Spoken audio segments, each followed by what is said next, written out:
दोस्तों नमस्कार। दोस्तों दिल्ली यूनिवर्सिटी के संबद्ध एक कॉलेज भीमराव अंबेडकर कॉलेज में एक ऐसा शर्मनाक वाकया सामने आया है जिसको सुनकर हर कोई हैरान हो रहा है। आपको तो मालूम है कि भारतीय संस्कृति में गुरु और शिष्य की परंपरा काफ़ी समय से और सम्मानजनक तरीके से उसे मान्यता मिली हुई है, लेकिन जिस घटना के बारे में हम बात बताने जा रहे हैं उसमें इस गुरु और शिष्य की परंपरा की जो बेहद शर्मनाक घटना सामने आई है। आपको बता दें कि दिल्ली यूनिवर्सिटी से संबद्ध BR अम्बेडकर कॉलेज में छात्र महासंघ का समारोह चल रहा था। इसी बीच में जो डूसू की संयुक्त सचिव दीपिका झा अपने साथी पदाधिकारियों के साथ कॉलेज के प्राचार्य के रूम में जाती हैं और वहाँ मौजूद प्रोफेसर सुजीत कुमार से उनकी कुछ बातचीत होती है। मामला इतना बढ़ता है कि वो सुजीत कुमार को थप्पड़ मार देती हैं। इस बात को लेकर पूरे दिल्ली क्या पूरे देश में इस बात की चर्चा हो रही है कि ऐसे क्या हालात पैदा हो गए कि दीपिका झा ने, जो कि डूसू की संयुक्त सचिव हैं, उन्होंने प्रोफेसर को थप्पड़ मार दिया।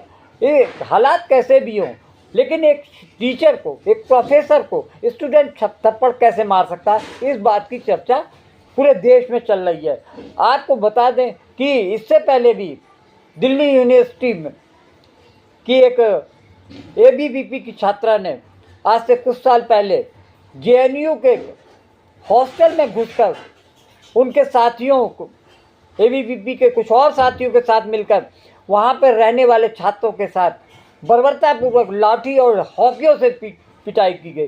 लेकिन आज तक उस कोमल शर्मा नाम की उस छात्रा का आज तक पता नहीं चला उस पर क्या एक्शन लिया गया। लेकिन हालात अब ऐसे दिख रहे हैं कि लोग सस्ती लोकप्रियता पाने के लिए ऐसे घटिया वाहियात हरकतें और वारदातें अंजाम देते हैं। आपने देखा होगा किस तरीके से एक वकील ने, सुप्रीम कोर्ट के वकील ने CGI के ऊपर जूता फेंका।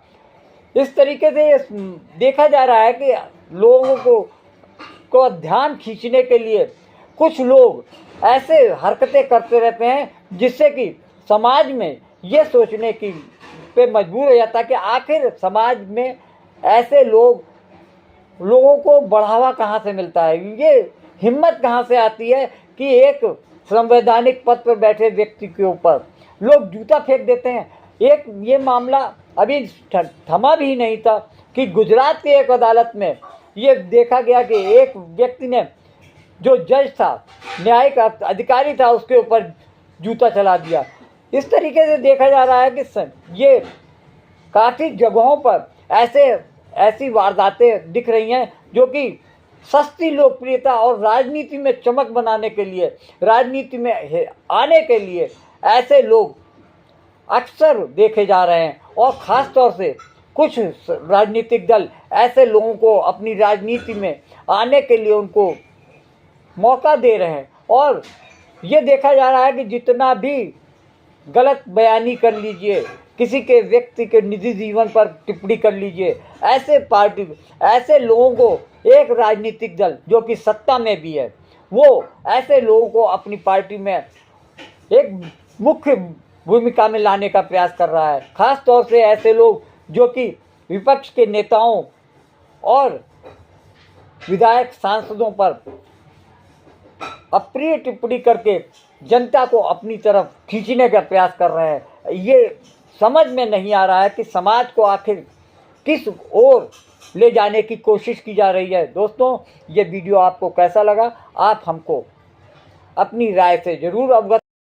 इस थप्पड़ कांड को लेकर दिल्ली यूनिवर्सिटी के VC योगेश सिंह ने इस वारदात के लिए एक 6 सदस्यीय कमेटी का गठन किया है। ये कमेटी 15 दिन के अंदर मामले की पूरी जांच और छानबीन करके ये बताएगी कि किस हालात और किस वजह से इस थप्पड़ कांड का अंजाम दिया गया है। ये दोनों ही पक्ष को देखेगी। आखिर सुजीत कुमार जो कि प्रोफेसर हैं, उनके प्रति जो छात्र संघ की संयुक्त सचिव दीपिका झा ने किन हालातों में आकर प्रोफेसर के सरेआम थप्पड़ मार दिया। बस आपके रिएक्शन आपके अनुसार नहीं चलेंगे। आपने जो बोला, आपने जो कंप्लेंट की, पुलिस उस पर कब कार्रवाई करेगी आप बताएंगी, या पुलिस अपनी कार्रवाई अपने वक्त के अनुसार करेगी? और अगर पुलिस ने तुरंत आपके अनुसार कार्रवाई नहीं की तो आप जाके थप्पड़ जड़ देंगी प्रोफेसर को? आपके जितनी बेटी हैं, कितने सारे प्रोफेसर्स ने, कितने सारे आपके जैसे बच्चे उन्होंने बड़े किए हैं, आपको जुम्मा 4 दिन नहीं हुए और आप आके थप्पड़ जड़ रही हैं प्रोफेसर को। ये कहाँ का सम्मान है? ये कहाँ की नारी की बातें कर रही हैं दीपिका झा आप? मैं इसके लिए माफ़ी मांग चुकी हूँ और मैं इसके लिए टीचरों से भी माफ़ी मांग चुकी हूँ और मेरे को जो ठीक लगा उस वक्त मैंने वो किया, उसके लिए मैं माफ़ी मांग चुकी हूँ। धन्यवाद। तो ऐसे में कंप्लेंट करिए ना, अगर आपको इतनी दिक्कत थी तो आप शिकायत। हम जाएंगे, हम सरकारी कानून के तौर पर भी आगे बढ़ेंगे और हम इस पर कार्रवाई करेंगे। यहाँ से 4 कदम दूर कई सारे प्रोफेसर्स का इस वक्त प्रोटेस्ट चल रहा है। आपने जो हरकत करी है उसको लेकर इतनी ठेस पहुंची है, उधर जाके आप प्रोफेसर्स के सामने क्यों नहीं माफ़ी मांगती हैं? मैं माफ़ी मांग चुकी हूँ, मैंने अपने सोशल मीडिया पे भी माफ़ी मांग लिया है। आर्यन जी आ गए हैं, अगर आप बात करिए। मैंने प्रोफेसर से भी माफ़ी मांग ली है, सोशल मीडिया पे माफ़ी मांग ली है। प्रोफेसर से मिली आप?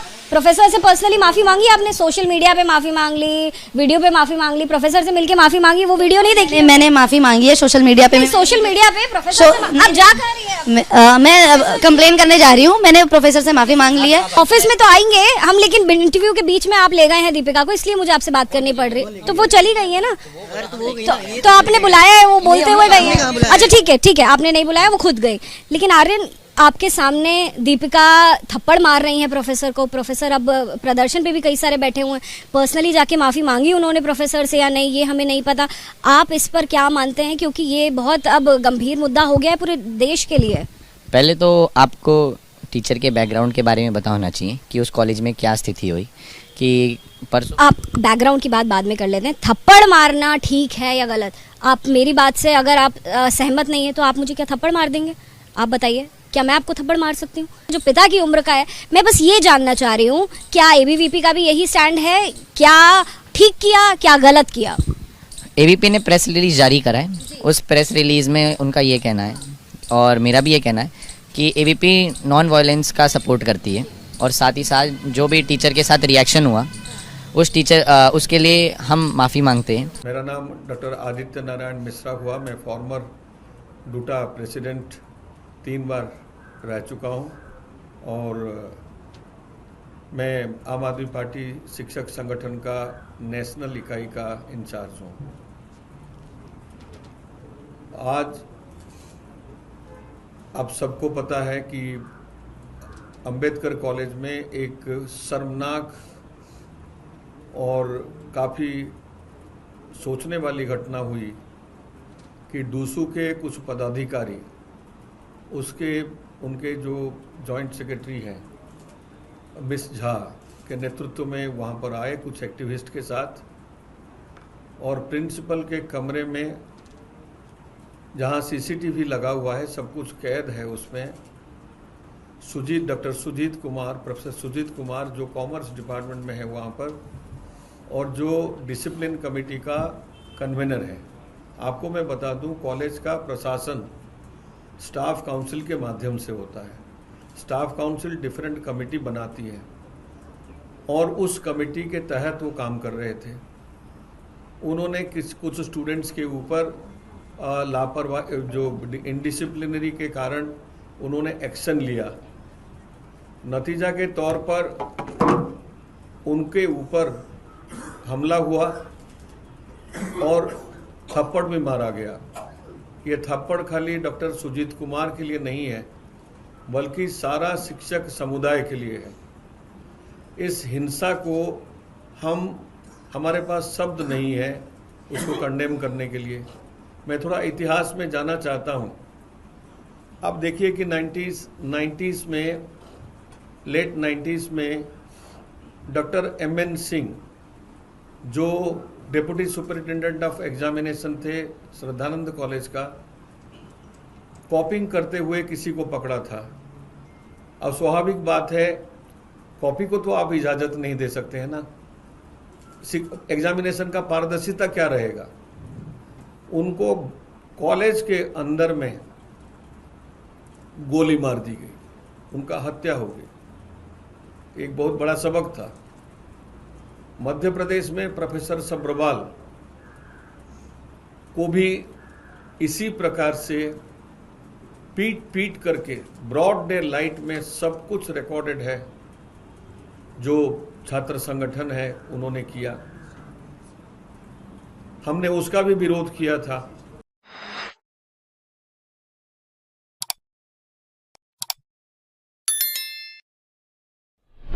देखिए, मैं अपने कॉलेज में डिसिप्लिन कमेटी का कन्वेनर हूँ। लॉ एंड ऑर्डर मेंटेन करने की जिम्मेवारी कॉलेज में मेरी है। परसों हमारे यहाँ यूनियन का ओथ टेकिंग सेरेमनी था और फ्रेशर्स वेलकम था। Principal by chance VC office जा रहे थे, उन्होंने कहा कि आप लॉ एंड ऑर्डर पूरे कॉलेज का संभालिए और मैं जा रहा हूँ। क्योंकि मेरे ऊपर जिम्मेवारी थी तो मैं बिल्कुल अपने ढंग से अपने कमेटी मेंबर्स को लेके अपनी ड्यूटी कर रहा था। अचानक जिसका ओथ टेकिंग सेरेमनी था, जो इलेक्टेड प्रेसिडेंट है, उसको कुछ बच्चों ने पीट दिया। वो मेरे पास कंप्लेन करने आया। मैंने कहा कि अब नहीं पीटेंगे, मैं यहीं खड़ा हूँ। उसके बाद वो फिर जाता है वहां, फिर उसको पीट देते हैं और बुरी तरह से पीटते हैं। मैं दौड़ के वहां पे जाता हूँ, उनको रोकता हूँ और कहता हूँ, भाई ये गलत हुआ, ऐसा नहीं होना चाहिए था, तुमने ऐसा क्यों किया, मुझे प्रोग्राम रोकना पड़ेगा। इतना कहने के बाद अचानक वो लोग चिल्लाने लगते हैं और हम में से ही एक टीचर है राकेश यादव, उसने उन बच्चों के पक्ष में बोलना शुरू किया कि आप इस पर्टिकुलर बच्चे जो एबीवीपी का है उसके पीछे लगे हुए। मैंने कहा, देखिए मेरे सामने बच्चे हैं, कोई भी व्यक्ति जो लॉ एंड ऑर्डर से खिलवाड़ करेगा वो मैं उसको रोकूंगा ही। लेकिन वो शोर मचाने लगे, मैंने प्रोग्राम बंद करा दिया। चूंकि उस बच्चे के अगेंस्ट में डिसिप्लिनरी एक्शन हो सकता था क्योंकि वो मारपीट कर रहा था, इसीलिए उन लोगों ने डूसू को कॉल किया कॉलेज में। डूसू से एफिलिएशन हमारे यहाँ ट्रेड यूनियन की नहीं है। वो फिर भी आए, 50-100 लोग आए और मुझे और मेरे सारे स्टाफ्स को बुरी तरह से बेइज्जत किया। बहुत लोगों को मैन हैंडलिंग की, महिलाओं को चोट आई क्योंकि वो मुझे बचा रहे थे। मैं अपने कॉलेज के स्टाफ एसोसिएशन का प्रेसिडेंट भी हूँ। वो लोग मुझे बचा रहे थे, मेरे टीचर्स। बाद में पुलिस आई तो उन्होंने भी सुरक्षा थोड़ी की, लेकिन चूंकि वो बहुत ज्यादा संख्या में थे, मारपीट करने पर उतारू थे, तो मुझे प्रिंसिपल रूम में पुलिस वाले की नजर से ले गए। वहां स्टूडेंट यूनियन के लीडर्स प्रिंसिपल रूम में, मैं और प्रिंसिपल और 1-2 पुलिस वाले वहां बैठ गए। इसी बीच वो मुझे हमेशा कहते रहे कि आप रिजाइन कीजिए, अपने डिसिप्लिन पोस्ट से रिजाइन कीजिए, कन्वेनर से। मैंने रिजाइन कर दिया क्योंकि प्रेशर में था, मैं कुछ नहीं कर सकता था, मैंने रिजाइन किया। उसके बाद वो दीपिका जो लड़की मेरे बगल में बैठने लगी, आप वीडियो में देखेंगे, वो मेरे बगल में बैठना चाह रही थी। पुलिस वालों ने मना किया कि बगल में आप मत बैठिए, फिर वो सामने टेबल पर बैठने लगी, उसको फिर मना किया। उसके बाद उसने मुझे थप्पड़ मार दिया।